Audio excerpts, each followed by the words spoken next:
السلام عليكم ورحمة الله وبركاته. وأنا بقى دكتور يوسف. فيديوغان waxaan kaga hadlayaa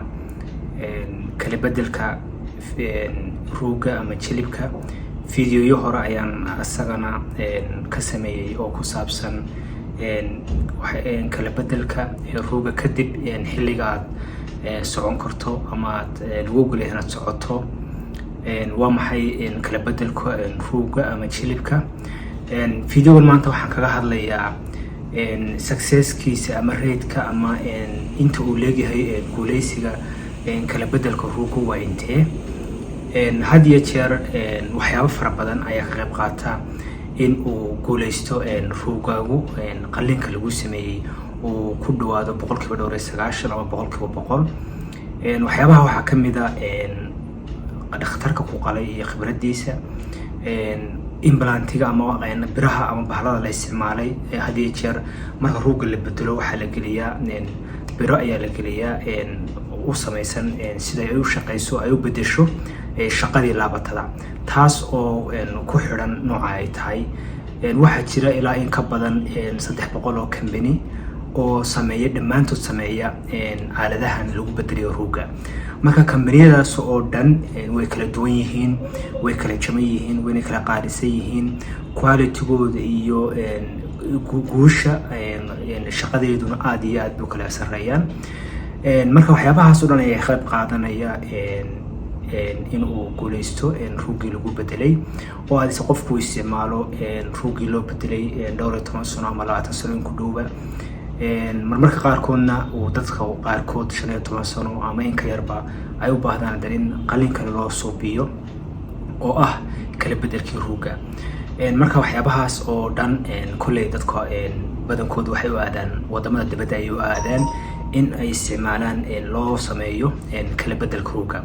dadkan oo hadii dadkeenuna ama community-geena ama dhamaan wax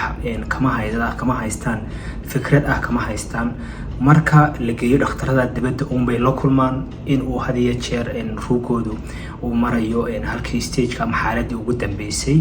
kadibna lagula taliyo in ay sameeyaan kala bedelka ruuga.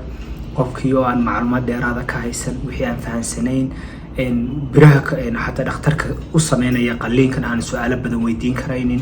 aan oran karayn maxaa igu iman karaya, maxaa qabad igu iman karaya, jimicsi noociyaan sameynaya, ruugay xillima ayaan ku socon karaya. waxyaabahaas oo dhan waxyaabaha uu iska taxadir ka sameynayo, waxyaabaha uu sameynayo asagoo aan concept ama waxyaabo badan ama macluumaad fiican ka haysan ayaa laga yaabaa in qofkii si yar ah oo lagu subiyo qalliinkii. mararka qaarkood waxa sameysmay waxa ku dhaca oo aan la kulnay xataa beeshada qaarkood aan la kulmay oo loo sameeyay inay dhakhtarro hadiya jeer ayagoo raacaya quality aan eegaynin, laakiin su'aal ahaan oo kale dhakhaatiiro ayaa jira aan iyagu doonayo in lacag ka sameeyaan wax business ahaan uga sameeyaan oo kale oo beeshankii gelinaya su'aal ahaan oo kale aan dhakhtar khibrad leh aan sameynin qalliinkii oo hadiya jeer u diraya caawiyaashiisa oo kale.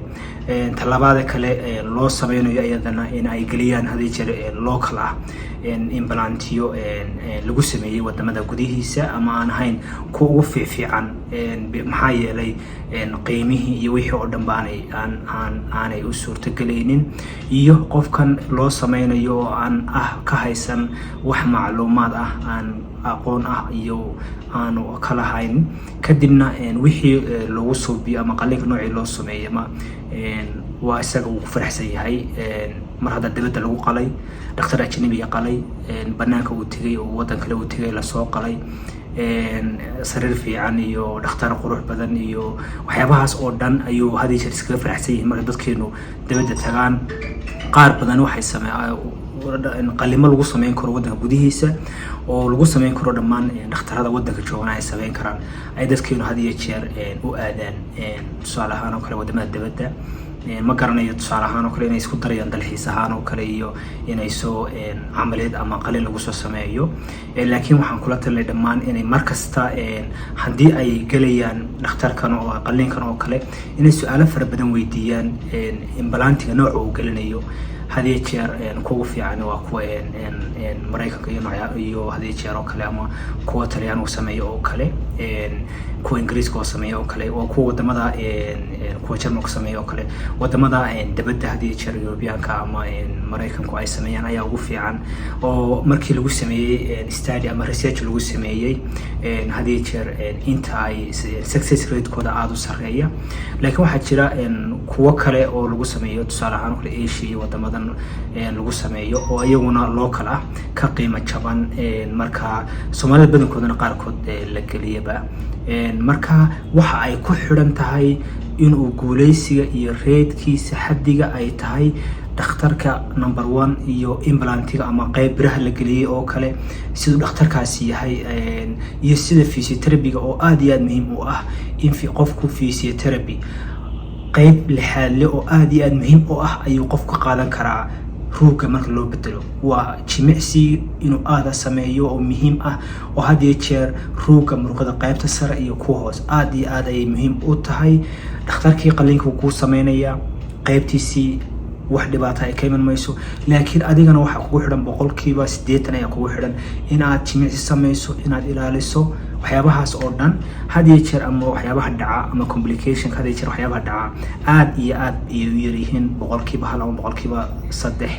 oo hadii jeer wax ugu badana infection oo kale oo waxyaabahaasina waxa laga noqon karo laga taxadari karo oo la iska ilaalin karo oo dhakhtarku iyo patientka qudhiisu uu ka taxadari karo waxyaabahaas oo dhan wax aad iyo aad muhiim u yihiin in uu qofku markasta intaanu qalinka galin uu baaritaan sameeyo macluumaad badan ururiyo una doorto hadii jeer qof ku takhasusay oo aanu dhakhtar kasta aanu qalin ama uu yiraahdo dhakhtarkan qalaya iyo waxa qualificationkiisa oo kale waxyaabahaas oo dhan u baara khibrad ma uu leeyahay waxa laga yaabaa in dhakhtarku yiraahdo waan ku qalaya laakiin uu dhakhtar kale dibad uga yeero su'aalahaan kale oo aanu aanu ku qalin ama qof kale uu ku dhiibo waxyaabahaas oo dhan waa waxyaabaha ku dhaca hadii jeer dadka banaanka u aada amaliyadaha hadii jeer siba dadkeena iyo ummadda Soomaaliyeed meel kasta ay joogaanba maxaa yeelay waxa weeye hadii jeer qaybtii caafimaadka ama waxaan lahayn centero u khaas ah kala bedeladan oo kale ama hadii ay leeyihiin waxa ay ka hooseeyaan standardkii loogu talagalay ay ka hooseeyaan iyo dadkeena oo hadii jeer iska jecel in qof ajnabi qalo oo aan ku kalsoonayn dhakhtaradooda gudaha aan ku kalsoonayn marka video intaas aan ku soo koobaya waano iyo kula dambe fadlan haddaad nagu cusub tahay videoga si share garee channel kana support garee oo subscribe saar waano iyo kula dambe